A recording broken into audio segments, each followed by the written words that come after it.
Hi, I'm Bart Herbison, Executive Director of the Nashville Songwriters Association.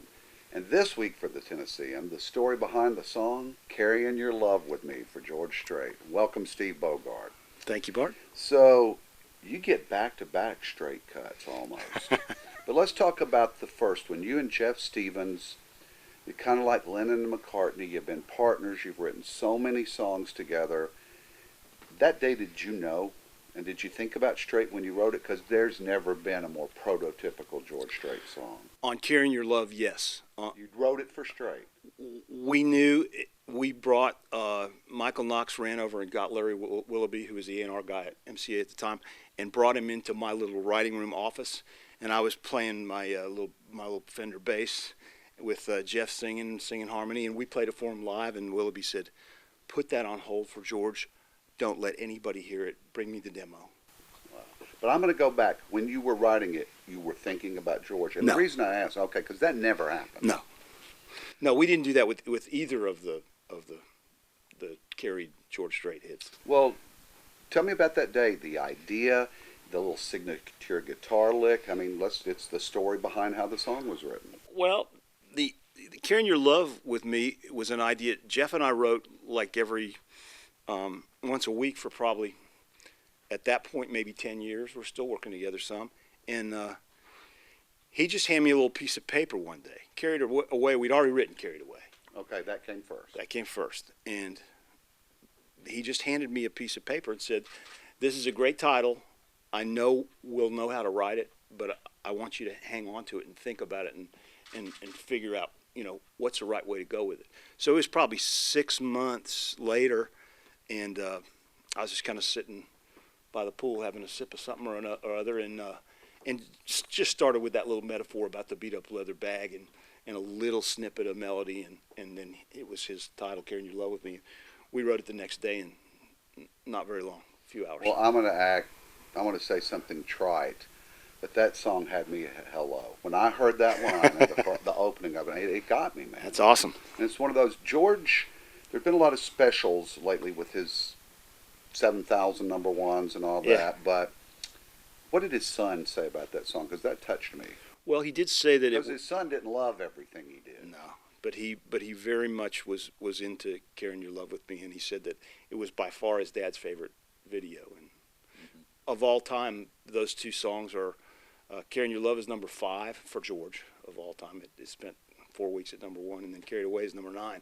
So having two in George's top 10 is I'm real proud of that. Now take me back, because they were so close together. Were they on the same record? No, they actually, Carried Away was the first one, and it was the second single off Blue Clear Sky, and it was nominated for Song of the Year in the ACMs, and we really weren't thinking of George for that. As a matter of fact, he got it by maybe 10 minutes ahead of Ronnie Dunn. Ronnie Dunn had it on hold, but like 10 minutes before George got it, and we just said, well, let's go with the first person. I got to give Strait props, because everybody, management, labels, publishers, artists, they overthink things. You got two songs by the same two guys with the different tense of the same word. Yeah. Yeah. Now, what about the lick in Carrying Your Love With Me? I believe the lick, we had a version of, we had the changes, the idea, and I believe Jeff King took what our kind of workmanlike lick and turned it into a lot better lick. Carried Away was Jeff's lick, and Carried Away, we wrote the second verse in the studio while Jeff stood at the mic. We were demoing it, and we just said, wow, that verse sucks. We need to write a new one. So we took 10 minutes and wrote the second verse at the mic. She's off camera, but the producer for these segments on NSAI's side is Lindsey Gum, and she wears the West Virginia colors to work every week. Why those two states? And another thing on that same question, part two, a lot of songwriters won't put something about Music Row or Nashville or even Tennessee in a song. So why those two? Just because they sang well, or was there science behind it? Or I'm carrying your love with me, West Virginia down Tennessee. It just, first of all, Jeff is from West Virginia.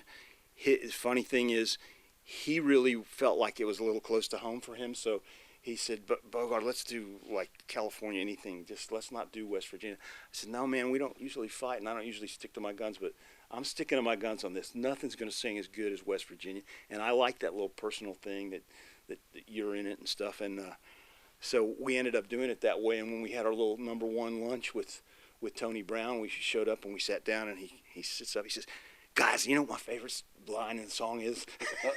You know the answer. He goes, West Virginia down to Tennessee. I love it. Due respect, I'm not the third co-writer. California would make no sense just socially, and it's not down to. Well, we were just looking for something that wasn't so autobiographical. Well, we're going to get back to that in a minute, but there's this will be in the online version. You had a big Rascal Flatts hit, and there's an incredible story behind Praying for Daylight.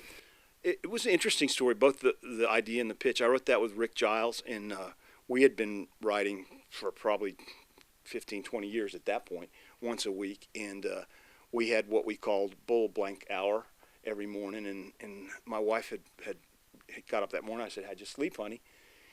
And she said, I was praying for the light of day.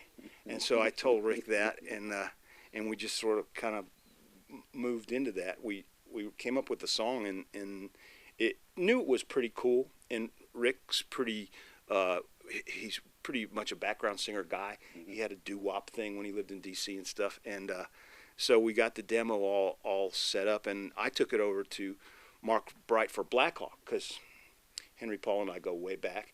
And we'd already had a hit, There You Have It, with Blackhawk that kind of, they were soaring, and came down, and There You Have It worked. I said, this will do the same thing that There You Have It did. And he put it on hold for an entire year, and we didn't hear a word. And he called me one day and said, Bogey, you gotta hear something. I said, okay. Walked across the street, listened on his big producer speakers, and he played me their version of it. He said, but I gotta apologize before you hear it. They don't have a name, they don't have a record deal, but this is just what we've done with them so far. And I tried to act mad, and I said, I just got one condition. Let me pitch you more songs, whoever they are. A week later, they had a record deal, and that was the song that got them the deal. I know, and the rest is history. Was their first single. So, Carrying Your Love With Me, and by the way, before we get off that, did Beverly's your wife, what was her present for that idea? I think she got I think we did a little long weekend in New York City. So the story behind the song this week, Carrying Your Love With Me. We're going to hear a verse and a chorus. Mr. Steve Bogard for the Tennessean.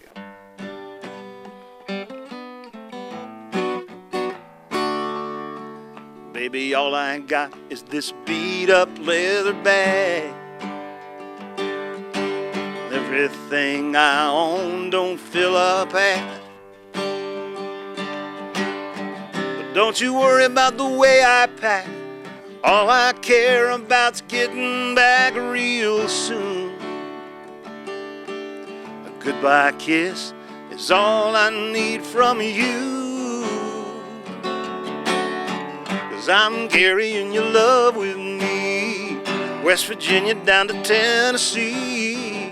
I'll be moving with the good Lord's speed, carrying your love.